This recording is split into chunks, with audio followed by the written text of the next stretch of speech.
أعوذ بالله من الشيطان الرجيم. بسم الله الرحمن الرحيم.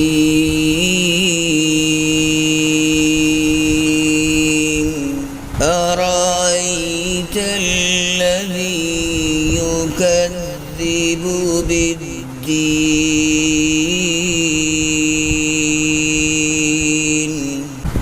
فذلك الذي يدع اليتيم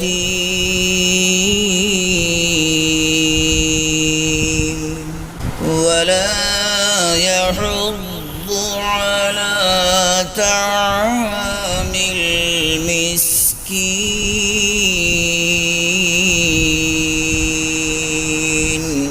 فويل للمصلين